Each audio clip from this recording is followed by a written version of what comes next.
Board సమావేశం ఆమోదం. 39,000 మందికి ఉద్యోగాలు కల్పనే లక్ష్యంగా పరిశ్రమలు ఏర్పాటు చేస్తున్నామన్న సీఎం చంద్రబాబు.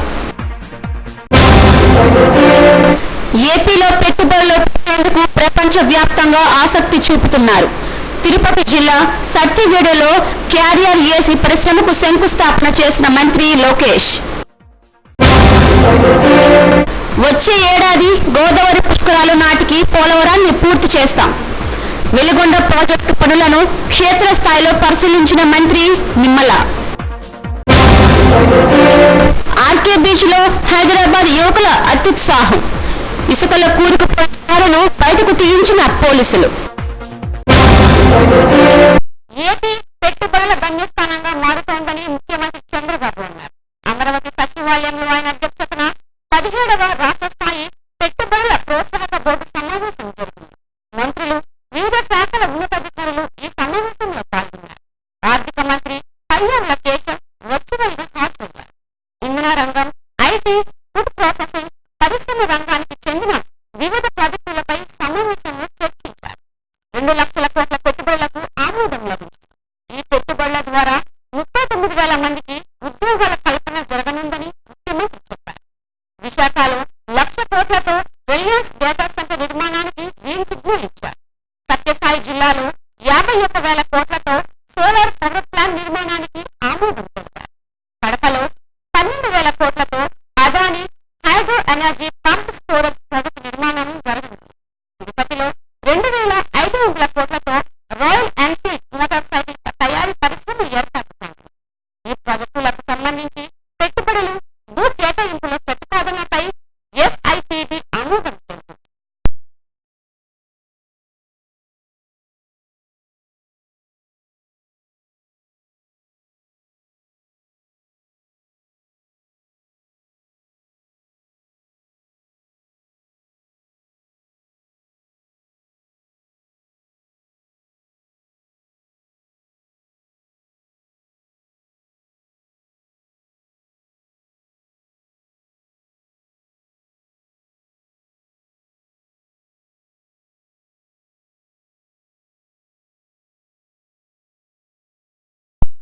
ఏపీకి వివిధ దేశాల నుండి పెట్టుబడులు పెద్ద ఎత్తున తరలి వస్తున్నాయని మంత్రి నారా లోకేష్ అన్నారు.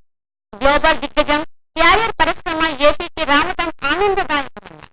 తిరుపతి జిల్లా సత్తివేడులోని శ్రీ సిటీలో క్యారియర్ ఏసీల పరిశ్రమకు లోకేష్ శంకుస్థాపన చేశారు. పరిశ్రమలకు మౌలిక సదుపాయాలు త్వరగా అందుబాటులోకి తెస్తున్నామన్నారు. అవకాశాలను అందిపుచ్చుకునే సామర్థ్యం తమకు ఉందన్నారు. సమర్థవంతమైన నాయకత్వంలో రాష్ట్ర వ్యాప్తంగా పెట్టుబడులు పెట్టేందుకు ఇన్వెస్టర్స్ ముందుకొస్తున్నారని మంత్రి చెప్పారు. సంపద సృష్టి అంటే ఏంటో తమ ప్రభుత్వం చేసి చూపిస్తుందని తెలిపారు. Industry leaders, partners and friends. It's a privilege to stand here today at Sri City, one of India's most dynamic industrial ecosystem, only a truly historical occasion. Today we are not just inaugurating a project, we are unlocking the next chapter of India's digital and AI growth. Let me begin by extending a very warm welcome to the leadership of Carrier. In particular, the delegation led by the chairman and CEO, Dave. Thank you very much for coming all the way here for this historical occasion. As you all know, Carrier is not just a company, but it's a pioneer that transformed how the world thinks about cooling. And I must admit, my first AC was Carrier. And the senior leaders know our Chief Minister likes to have his room at 17 degrees centigrade. And that was powered by Carrier air conditioner. So there's more than a transaction here, there's a lot more emotional connection here, if I may.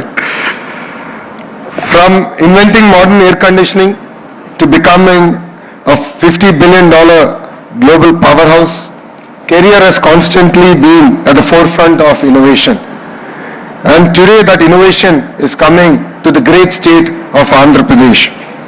This 1,000 crore investment will create close to 3,000 local jobs, is a strong vote of confidence in our state, our ecosystem play, and our Chief Minister Mr. Chandrababu Naidu ji's vision. We are standing in Sri City, not just an industrial park, but a global manufacturing hub. Sri City is spread across close to 8,500 acres, home to 250 companies from 31 countries and over $6 billion of exports coming out of this great land. 70,000 jobs have been created so far, but what excites me most is 50% of those jobs have gone to women. From automotive to electronics. సాగునీటి వనరులను సద్వినియోగం చేసుకుని ప్రాజెక్టులను పూర్తి చేయడం ద్వారా రాష్ట్రాన్ని సస్యశ్యామలం చేయాలని సీఎం చంద్రబాబు నాయకత్వంలోని కూటమి ప్రభుత్వం అహర్నిశలు కృషి చేస్తుందని జల వనరుల శాఖ మంత్రి నిమ్మల రామనాయుడు అన్నారు. వెలిగొండ ప్రాజెక్టు పర్యవేక్షణ నిమిత్తం నర్సాపురం జిల్లాలో ఆయన పర్యటించారు. మంగళవారం వచ్చిన ఆయన బుధవారం వరకు ఇక్కడే ఉండిపోయి పర్యటించారు. 20 గంటలు వెలిగొండ టన్నెల్లోనే ఉండి పనులను పరిశీలించారు. పోలవరంతో సహా వివిధ ప్రాజెక్టుల ప్రగతిని వివరించారు. పనులు ఇంత సంక్లిష్టంగా మారిపోవడానికి గత 5 ఏళ్ల జగన్ అరాచక పాలనే కారణమని విమర్శించారు. చంద్రబాబు నీళ్లు పారిస్తుంటే జగన్ రక్తం పారిస్తున్నారని ఘటన విమర్శించారు. వెలిగొండకు కూటమి ప్రభుత్వం అధిక ప్రాధాన్యత ఇస్తుందని చెప్పారు. వెలిగొండ పూర్తి చేసి ఉమ్మడి ప్రకాశం జిల్లా ప్రజల జీవితాల్లో వెలుగులు నింపాలన్న సంకల్పంతో చంద్రబాబు ఉన్నారని మంత్రి తెలిపారు. ఈ కారణంగానే వారం వారం వెలుగొండ ప్రాజెక్టుపై ఆయన సమీక్ష చేస్తున్నారని చెప్పారు. కార్మికులు, అధికారులు, ఏజెన్సీ ప్రతినిధులకు భరోసా కల్పించి విశ్వాసాన్ని పెంచేందుకు పగలు రాత్రి టన్నెల్స్ లోనే గడిపారన్నారు. వెలుగొండ పూర్తి అవ్వకుండా జాతికి అంకితం చేస్తానంటూ జగన్ అబద్ధం చెప్పారని మండిపడ్డారు. అసత్యాలకు బ్రాండ్ అంబాసిడర్ గా నిలిచారని విమర్శించారు. 2027 పుష్కరాలు నాటికి పోలవరం ప్రాజెక్టు పనులు పూర్తి చేసి గోదావరి జలాలను ఇటు ఉత్తరాంధ్ర అటు రాయలసీమకు తరలిస్తామని చెప్పారు. ఉత్తరాంధ్రలో కీలకమైన ప్రాజెక్టులను 2,000 కోట్లు ఖర్చు చేసి రానున్న 2 ఏళ్లలో పూర్తి చేసేలా చర్యలు తీసుకుంటున్నామన్నారు.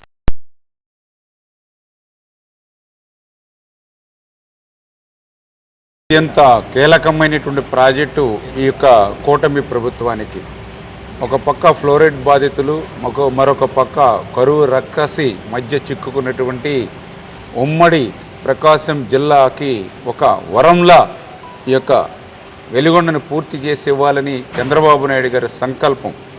2026 సీజన్ కల్లా పూర్తి చేయాలనేటువంటి దృఢ సంకల్పంలో భాగంగానే ప్రతి వారం రివ్యూ చేసుకుంటూ క్షేత్రస్థాయిలో జరుగుతున్నటువంటి పనులు కూడా ఎప్పటికప్పుడు సమీక్షిస్తూ ముఖ్యమంత్రి గారికి మరి ఆయనకి ఈ యొక్క జరుగుతున్నటువంటి పనుల మీద సబ్మిషన్ చేయవలసినటువంటి దృష్ట్యా మరి ఏదైతే నిన్న పగలు రాత్రి మళ్ళీ ఈరోజు అంటే దగ్గర రాత్రి పగలు కూడా మరి టన్నెల్స్లోనే ఉండి ఆ టన్నెల్స్లో ఏదైతే యొక్క మిషనరీ కానీ 5 గాండ్రీల ఏదైతే పనిచేస్తుందో కాంక్రీట్ వర్క్ కానీ ఆ గాండ్రీలకు సంబంధించిన కాంక్రీట్ తెచ్చేటువంటి టీబీఎంలు ఏవైతే అవి కానీ అదేవిధంగా అక్కడ మ్యాన్ పవర్ కానీ ఇట్లా కోఆర్డినేషన్ ఎక్కడా కూడా లేకుండా కమ్యూనికేషన్ గ్యాప్ అనేది లేకుండా కోఆర్డినేట్ చేయడానికి ఉంటుందనేది ఒకటి ఉద్దేశం.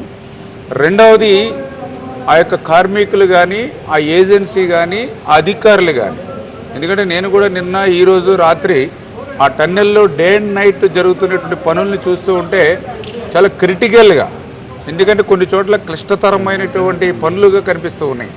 నిన్న నేను టీబీఎం దగ్గరికి టన్నెల్ 2లో పోతూ ఉంటే ఒక 30 మీటర్లు మనం నడిచి వెళ్ళే లోపల 3 చోట్ల కొలాప్స్ అయ్యి పడినటువంటి పరిస్థితి అక్కడ మనకు స్వయంగా కనిపించినటువంటి పరిస్థితి. నిజంగా హెల్మెట్లు పెట్టుకున్న అంత కొలాప్స్ అవుతే ఎవరు కూడా బయటకు వచ్చేటువంటి పరిస్థితి ఉండదు. వెంటిలేషన్ అయితే చాలా ప్రాబ్లంగా ఉంటున్నటువంటి పరిస్థితి. అటువంటి ఆక్సిజన్ శాతం తక్కువ ఉండి వెంటిలేషన్ తక్కువ ఉన్నటువంటి పరిస్థితుల్లో కూడా అక్కడ మరి డే అండ్ నైట్ పనిచేసేటువంటి కార్మికులు కానీ ఏజెన్సీ కానీ అధికారులు ఎవరైతే ఉంటారో వాళ్ళకు కూడా ఒక స్ఫూర్తి, ఓకే మన మంత్రి గారు కూడా వచ్చి మనతో పాటు పనుల్లో భాగస్వాములే టన్నెల్లోనే ఉంటున్నారనేది వాళ్ళు ఇంకా బాగా ఎక్కువ ఉత్తేజంగా పనిచేయడానికి, 2 వాళ్ళలో కూడా విశ్వాసం కలగడానికి, 3వది ఈ పని యొక్క సీరియస్నెస్ ఒక మంత్రి సైతం ముఖ్యమంత్రి గారు సైతం స్వయంగా ఈ యొక్క ప్రాజెక్టుని వారం క్షేత్రస్థాయిలో పరీక్షిస్తున్నారా అని అంటే ఈ ప్రాజెక్ట్ యొక్క అవసరం ఏంటనేది మనతో పాటుగా అందులో పనిచేసేటువంటి కార్మికులు, ఏజెన్సీ అధికారులకు కూడా అర్థమయ్యేటువంటి విధంగా. హైదరాబాద్ నుండి విశాఖ సందర్శనకు వచ్చిన యువకులు ఆర్కే బీచ్ లో అత్యుత్సాహాన్ని ప్రదర్శించారు. ఫోటోల పిచ్చి కోసం కారును ఇసుకలోకి పోనిచ్చారు. దీంతో ఇసుకలో 4 చక్రాలు కూరుకుపోయాయి. వాహనాన్ని బయటకు తీయలేక నానా తంటాలు పడ్డారు. సమాచారం అందుకున్న ఫ్రీటౌన్ పోలీసులు వెంటనే స్పందించి కారును బయటకు తీయడానికి అవసరమైన సాయాన్ని అందించారు. కుర్రాలు చేసే ఇలాంటి ఎక్స్ట్రాలు ఒక్కోసారి న్యూసెన్స్ గా కూడా మారుతాయి.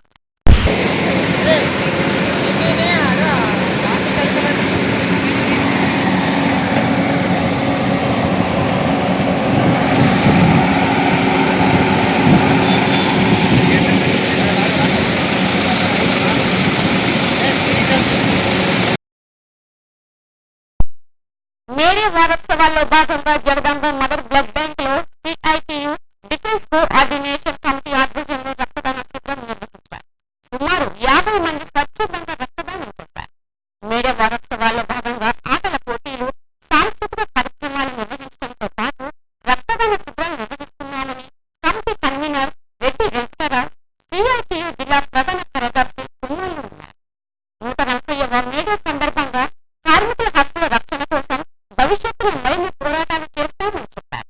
కార్యక్రమంలో mother blood bank chairman Kiran Kumar, Venkatesh తదితరులు పాల్గొన్నారు.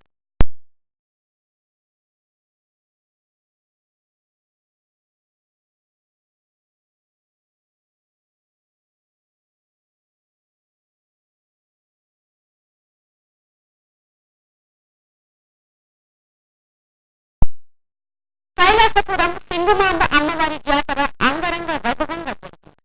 14 గ్రామాల ఆరాధ్య దైవం, భక్తుల కోరికలు తీర్చే కల్పవల్లి సింగమాంబ అమ్మవారి మహోత్సవాలకు భక్తులు పూజిస్తారు. భక్తి శ్రద్ధలు, కోలాటాలు, మంగళ వాయిద్యాల నడుమ అమ్మవారిని దర్శించుకున్నారు. ఆలయ ప్రాంగణమంతా మంత్రోచ్చరణలతో మారుమోగింది. ఉత్తర బీజేపీ నాయకురాలు శ్యామల దీపిక ముఖ్య అతిథిగా హాజరయ్యారు. అమ్మవారిని దర్శించుకుని ప్రత్యేక పూజలు చేశారు. భక్తులతో కలిసి సందడి చేశారు. అమ్మవారి దయ ఉంటే అన్ని ఉన్నట్టేనని శ్యామల దీపిక అన్నారు. ఆ తల్లి ఆశీస్సులు ప్రజలందరిపై ఉండాలని ఆకాంక్షించారు. ఉత్సవాలను విజయవంతంగా నిర్వహించాలని కమిటీ నాయకులు తెలిపారు. ఈ కార్యక్రమంలో 45వ వార్డు టీడీపీ అధ్యక్షుడు భరణికాన రాజు యాదవ్, ఆలయ కమిటీ అధ్యక్షుడు లక్ష్మణ్, ఉపాధ్యక్షుడు Kiran Kumar, cashier Anand Kumar, joint secretary Hariraju తదితరులు పాల్గొన్నారు. తల్లి అమ్మవారి యొక్క పండక్కి ఇక్కడికి రావడం జరిగింది. ఇక్కడికి విచ్చేసిన ప్రతి ఒక్కరికి కూడా ఆ అమ్మ యొక్క ఆశీస్సులు ఎల్లప్పుడూ ఉండాలని చెప్పి మనస్ఫూర్తిగా కోరుకుంటున్నాను. అదేవిధంగా మన ఉత్తర నియోజకవర్గంలో ప్రతి అడుగునా కూడా భగవంతుడి యొక్క ఆశీస్సులు ఉన్నాయి. ఆది పరాశక్తి యొక్క ఆశీస్సులు ఎల్లప్పుడూ ఉండాలని చెప్పి, అలాగే ప్రతి ఒక్క మహిళ కూడా వాళ్ళ పసుపు కుంకాలు చల్లగా ఉండాలని, అందరూ బాగుండాలని చెప్పి మనస్ఫూర్తిగా కోరుకుంటున్నాం. ఇది ఉత్తర నియోజకవర్గ ఎమ్మెల్యే విష్ణుకుమార్ రాజు గారి యొక్క ఆజ్ఞ అనుకోండి, లేకపోతే రిక్వెస్ట్ అనుకోండి. అమ్మకి రిక్వెస్ట్, అమ్మకి ఆజ్ఞ అనుకోండి. అమ్మ ఆయనకు ఆజ్ఞ ఇస్తే ఆయన ఆవిడని రిక్వెస్ట్ చేసుకోవడం జరుగుతుంది. సో ఉత్తర నియోజకవర్గం ఎల్లప్పుడూ బాగుండాలని చెప్పి మనస్ఫూర్తిగా కోరుకుంటున్నాను. కమిటీ వారు ఎల్లప్పుడూ కూడా ఇలాగే కలిసి కట్టుకుని చల్లగా మనకి ఎటువంటి భేదాలు లేకుండా కూడా బాగా చేయాలని చెప్పి మనస్ఫూర్తిగా ఆయన ఉన్నట్టుగానే ఈ ఉత్సవం జరిపిస్తున్నాము. ఈ సంవత్సరం కూడా మేమందరం కలిసి ఆయన్ని ముందుని పెట్టుకొని మేమందరం నడిపిస్తున్నట్టుగానే లక్ష్మణ్ ప్రెసిడెంట్గా ఎన్నుకొని అందరం కలిసి ఈ ఉత్సవాన్ని జరిపించాము. అలాగే ఈ ఉత్సవానికి ఎంతోమంది పెద్దలు అందరూ మాకు ఎంతగానో సహకరించారు.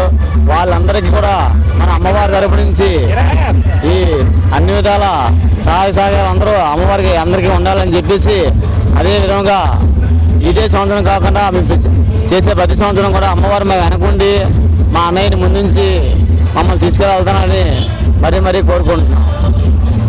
అది మాజీ ప్రెసిడెంట్ గారు సిహెచ్ అప్పలరాజు గారు, ప్రస్తుత ప్రెసిడెంట్ గారు దౌలపిల్లి లక్ష్మణ్ గారు, సెక్రటరీ గారు అరజల రాజు గారు, క్యాషియర్ గారు దౌలపిల్లి ఆనంద్ కుమార్ గారు, వీరందరి ఆధ్వర్యంలోనే ఈ అమ్మవారి ఉత్సవాన్ని జరిపించడం జరిగింది. కంచరపాలెం బాపూజీ నగర్లోని సంత వినాయక దుర్గసాయి ఆలయ 18వ వార్షికోత్సవం ఘనంగా జరిగింది.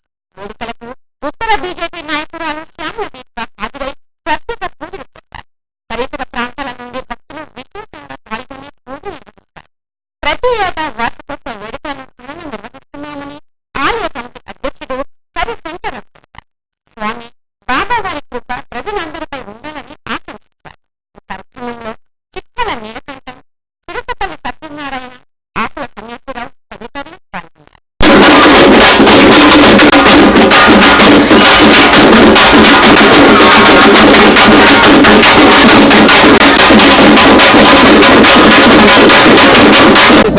వినాయక దుర్గా సాయి ఆలయం గత 18 సంవత్సరాలుగా ఆలయం నిర్మించడం జరిగింది.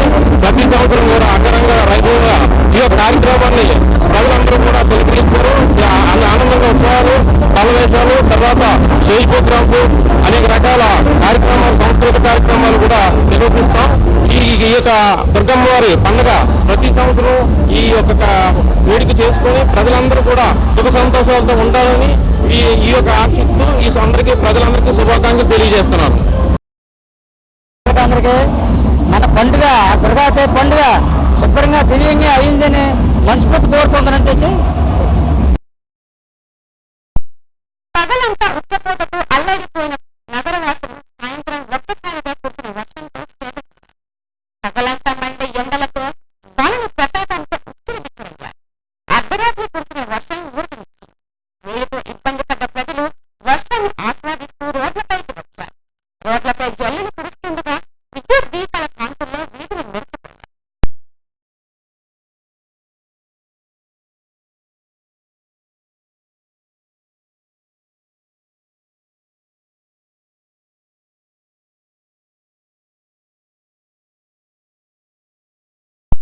వార్తలు ముగించే ముందు ముఖ్యాంశాలు మరోసారి. 2 లక్షల కోట్ల పెట్టుబడులకు రాష్ట్ర స్థాయి పెట్టుబడుల బోర్డు సమావేశం ఆమోదం. 39,000 మందికి ఉద్యోగాలు కల్పనే లక్ష్యంగా పరిశ్రమలు ఏర్పాటు చేస్తున్నామన్న సీఎం చంద్రబాబు. ఏపీలో పెట్టుబడులు పెట్టేందుకు ప్రపంచ వ్యాప్తంగా ఆసక్తి చూపుతున్నారు. తిరుపతి జిల్లా సత్యవేడులో క్యారియర్ ఏసీ పరిశ్రమకు శంకుస్థాపన చేసిన మంత్రి లోకేష్. వచ్చే ఏడాది గోదావరి పుష్కరాలు నాటికి పోలవరాన్ని పూర్తి చేస్తాం. వెలిగొండ ప్రాజెక్టు పనులను క్షేత్రస్థాయిలో పరిశీలించిన మంత్రి నిమ్మల. ఆర్కే బీచ్ లో హైదరాబాద్ యువకుల అత్యుత్సాహం. ఇసుకలో కూరుకుపోయిన కారును బయటకు తీయించిన పోలీసులు. ఈ